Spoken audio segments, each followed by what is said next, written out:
On our list today, we are focusing on the series Force Unleashed, both 1 and 2.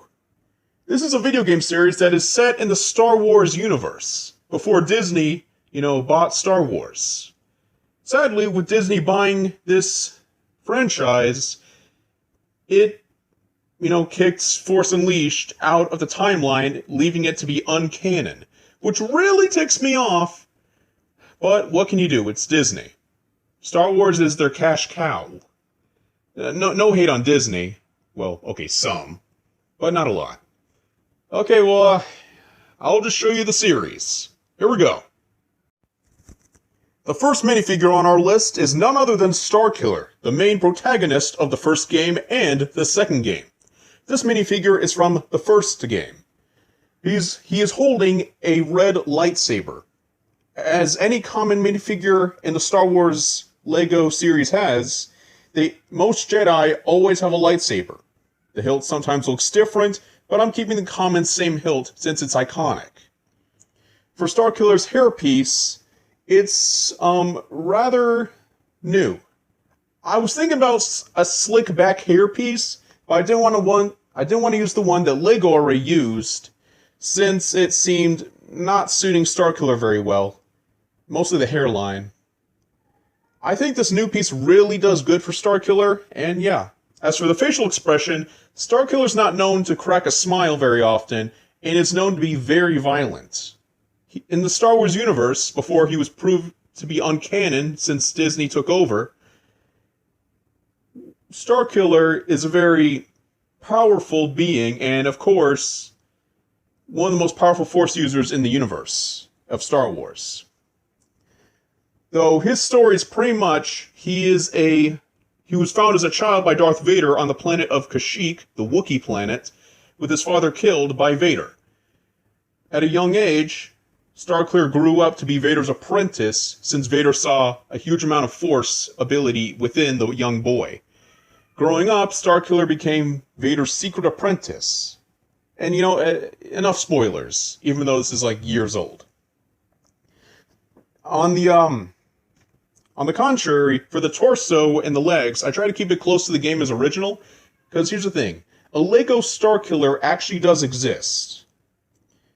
Bad news is, it's a very old Lego set, and with how Lego is with its Lego details nowadays, well, some are good, some are bad. The one back then was really at the time when Lego's details were very minimal. So I really want to update it with how accurate it really looks now. And so far, I think I did good on this first minifigure. The next minifigure on our list is an alternate version of Starkiller. With the Star Wars universe, alternate timelines do exist, mostly in the comic books. If you ever read the Star Wars Infinite series, it's an interesting one. Different versions of how the movies go. But for the games, each game has two different endings, a light side ending and a dark side ending. This minifigure is the Sith Stalker armor, or known as Darth Stalker. This is Starkiller if he chooses the dark side ending. Spoiler alert, he kills Vader, becomes the Emperor's new apprentice, becoming Vader in a sort of cybernetic way. Of course, the inside is very burnt for his head, because, the way Starkiller became Darth Stalker is because he got damaged in an explosion. A lot of heat, a lot of burns. He survived, though, and, well, is more robot than man, in a way. Of course, he is still seen as a huge threat, and, well, for his design, I decided to go with a simple Adaptoid helmet / Iron Man helmet. The newer helmets that are being used for Iron Man, and the same helmet that was used for the Marvel Adaptoid minifigure. I think it fits well, and this was like a first idea when it came to it, because honestly, I can just imagine that. And as for the lightsaber, it is still a red hilt. The lightsaber remains the same. As for the torso and the legs, it undergoes a different design that's similar to Darth Vader's, but of course is a signature design for Darth Stalker. And as for under the head, as I said, very burnt, I haven't really designed underneath it because, you don't really see under his face other than in another version of the game. But still, yeah, that's Darth Stalker. Next on our list is actually the first boss in the actual Force Unleashed 1 game. General Kota, a Jedi who did not trust in the clones within the Clone Wars, but instead relied on his own militia. Pretty much guys who were not cloned and volunteered to go to war in the Clone Wars. Of course, it served Kota good since Order 66 made all the clones kill any Jedi, which is the reason why Kota survived. He had no clones. In the times of the Empire, Kota is, well, because of Starkiller, he is blind. Put a lightsaber right to his eyes. This is during the time when Starkiller was bad and, well, under Vader's influence. Though Kota grew much wiser through this experience. For his design, he has a regular green lightsaber, regular hilt, etc. As for the hairpiece, it's, I forgot the name of this character, but she was one of the minifigures in the new Ghostbusters LEGO sets. I used that hairpiece, and it seemed to serve Kota well. As for the cape, it's, I couldn't get a back design, but it's pretty much envision the fact that Kota's cape is in 2 pieces. It's very much one goes on the other side and one goes on the other, because the cape is not a whole. Not sure if that made sense or not. As for the torso and the legs, it is shown to have a bit of rags and a bit of armor on it. Because Kota, with a Jedi, he was very, one for going into battle. As for the eyes, it shows that he is blind, showing that this is a time after Starkiller blinded him. Of course, Kota can always use the Force and sense when someone's nearby, either to help him or harm him. But still, yes, that is General Kota. The next minifigure on our list is Captain Juno Eclipse. In the beginning of the Force Unleashed 1, she was serving the Empire as a pilot, and she was promoted to be a secret pilot for Vader's secret apprentice, Starkiller. Of course, the two got into a romantic bond, and so far that bond has led into both Game 1 and Game 2. Her design is very simple. Of course, still holding on to a bit of the Empire's clothing, since she was once an officer, but then betrayed by the Empire. She is a part of the rebellion, and of course her clothes do look different in the second game. This design is based off the first game. I decided to go with a simple blonde ponytail, kind of a headpiece, because, well, she does have a ponytail within the first game, along with the second game. So I feel like that hairpiece could go in from both Game 1 and Game 2 if I were to make more minifigures on Game 2. As for the face, it's very simple. Just a regular female face. Because Juno, it just seems like that. And her weapon, a simple blaster. Considering she is no Jedi, nor a huge soldier with a big gun. She just has a simple pistol blaster. Juno is very wise within the game. A little upset at Starkiller sometimes, but the two always are just together and really enjoy each other. They're like 2 peas in a pod. The next minifigure design is actually not really a whole minifigure, but in a droid design.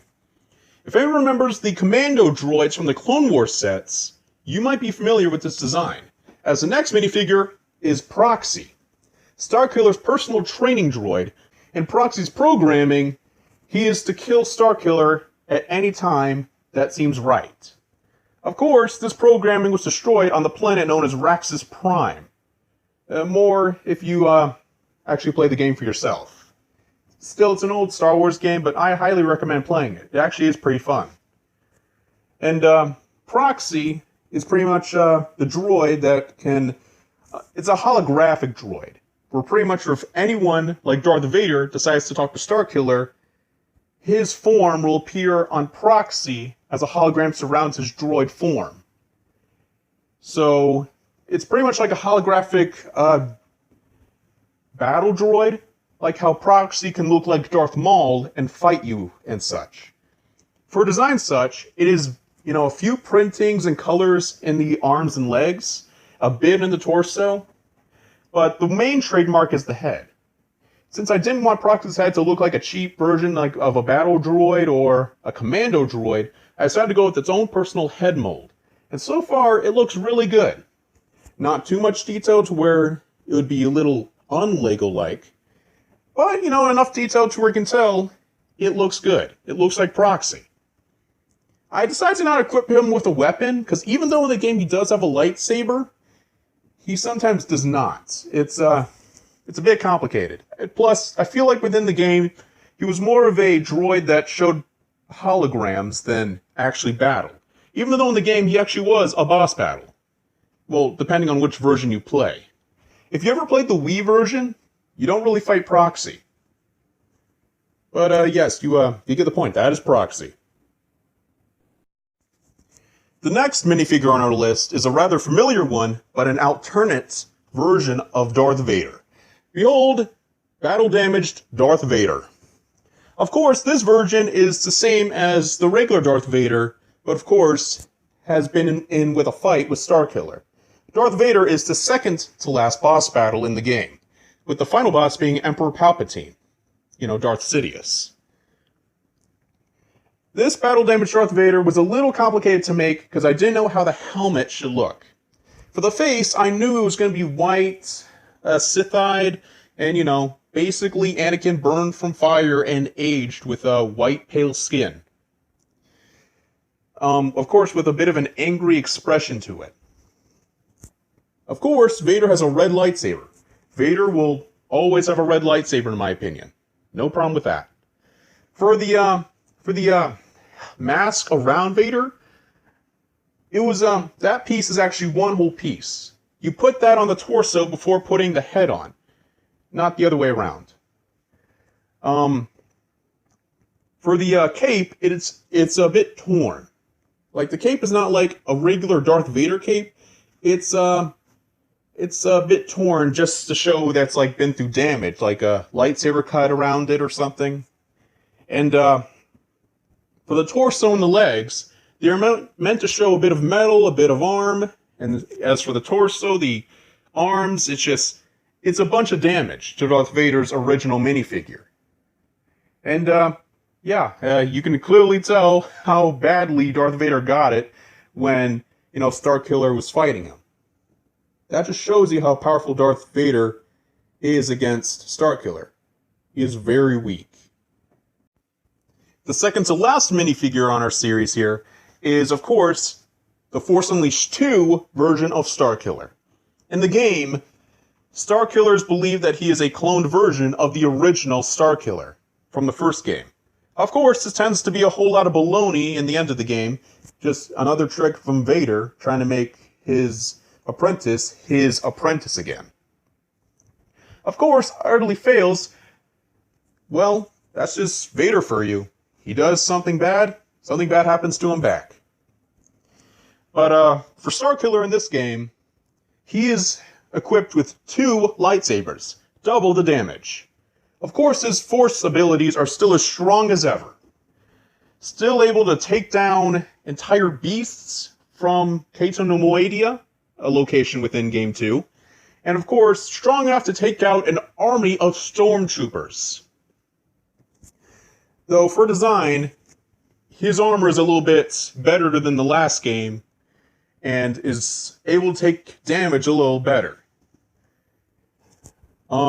Simple plates, armor, a bit of robes in between the armor. As simple as that. Of course, in this game, while the first start of the game, Starkiller was equipped with 2 red lightsabers, most of the game he is seen to be a good character, and for the entirety of the game seems to be going against Vader, which is why I chose 2 blue lightsabers, because it seems to fit that side of the story very well, especially the character. And as for the head and the hair, it's the same one from the first Starkiller minifigure, because, Starkiller's face and hair doesn't really change that well, doesn't change very differently from the first game. And yeah, that is Starkiller from The Force Unleashed 2. The very last minifigure we have on the list is what happens when you do the dark side ending of Force Unleashed 2. Since the whole story is about cloning Starkiller, here's the thing. In the game, you can actually fight deformed and evil versions of Starkiller. Pretty much failed experiments of cloning the actual Starkiller. Well, you yourself are playing as the real Starkiller.